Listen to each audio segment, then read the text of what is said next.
So here I am in my room, better, worse, maybe, on my own as always, and this is the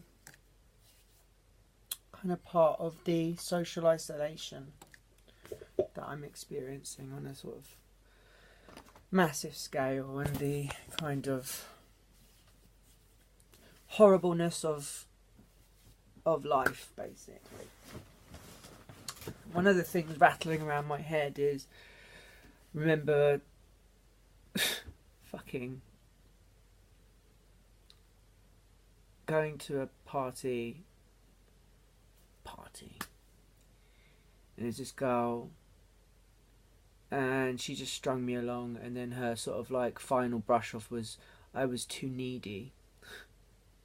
I said, don't need anybody, but I really liked you. It's like, this friendship's not going to work, you're too needy. It was kind of my first real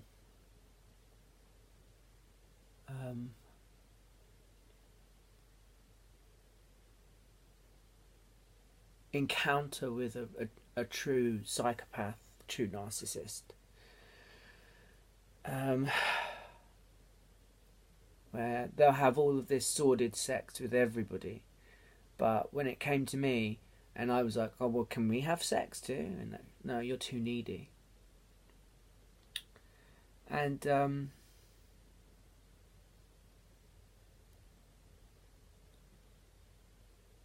dealing with the kind of repercussions of like social isolation, so social ostracization, especially when I'm getting ready to go to sleep. It's about midday now in the time that I'm recording this, and I was reminding myself that I've got to finish this picture, and every time I look at it I just think, oh, I can't be bothered, to be honest. It's just so silly. Makes me smile. That's the most important thing.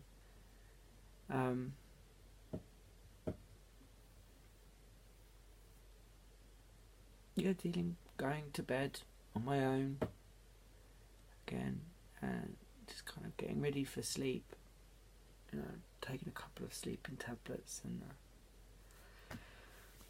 just getting ready to go to bed, really, and just sort of like the heartache, the heartbreak of, you're putting yourself out there, but only hitting a wall, and sort of people expecting a different outcome other than there being a wall that they built. And with the way that my head is as well, like the kind of games that they play, they don't really work for me.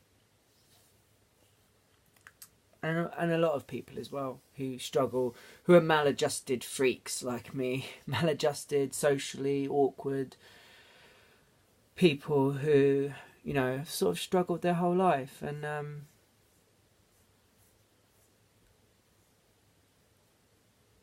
I suppose I think about it a lot more than I should. But when you're missing something in your life, you're missing a very important part of your life, which is like a healthy sexual relationship with not just, your partners and stuff like that, but your friends as well, because a healthy sexual relationship with your friends means that, it's sort of understood that there's no sex going on, and she blurred those lines on purpose to sort of string me along, only to sort of make it black and white at the very end, and then sort of say, oh, we're not even friends either. So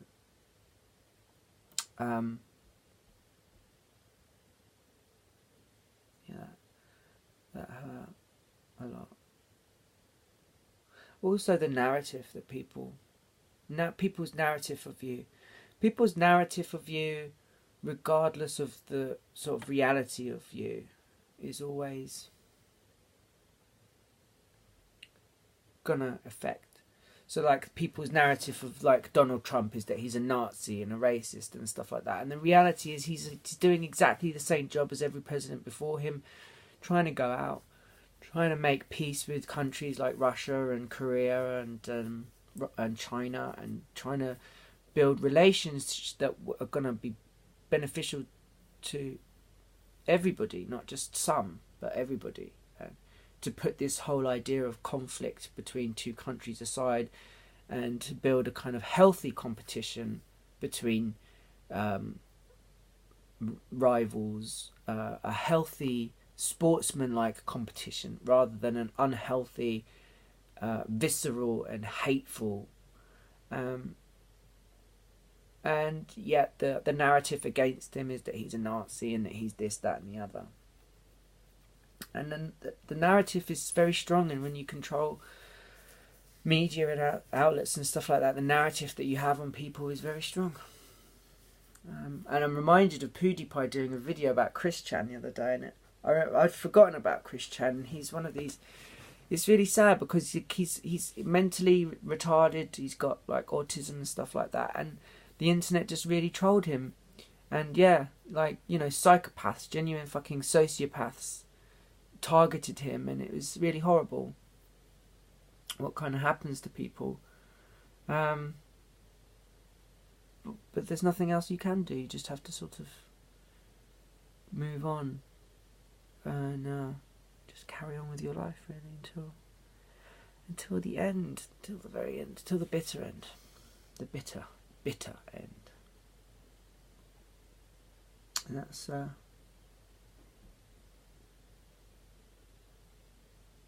what I'm just sort of getting ready. Just needed to get this kind of out.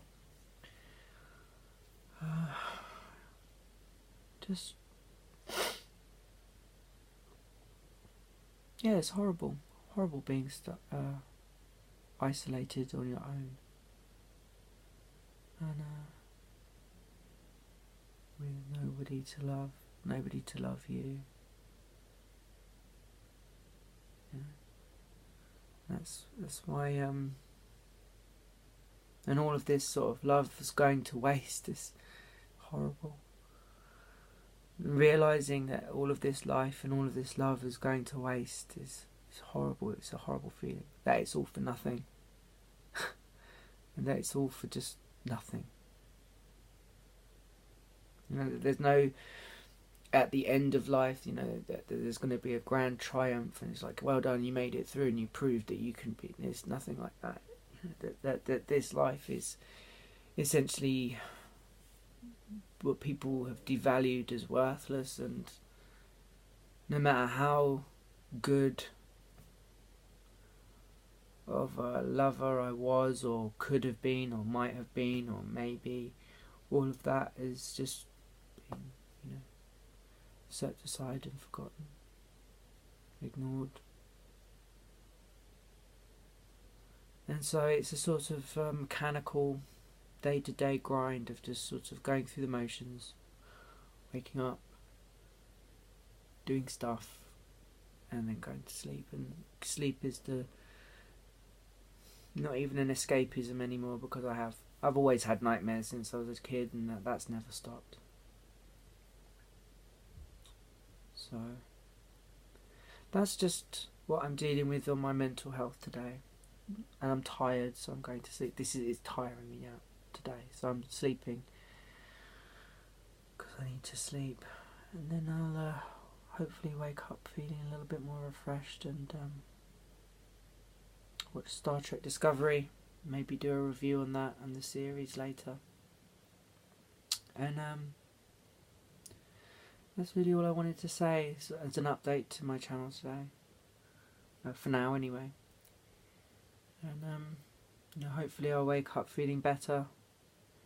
The overwhelming feeling of like neglect and all of that is still going to be with me, but how I'm going to be coping with it in the next few hours after I've had a sleep may be different to how I'm feeling now, which is quite down.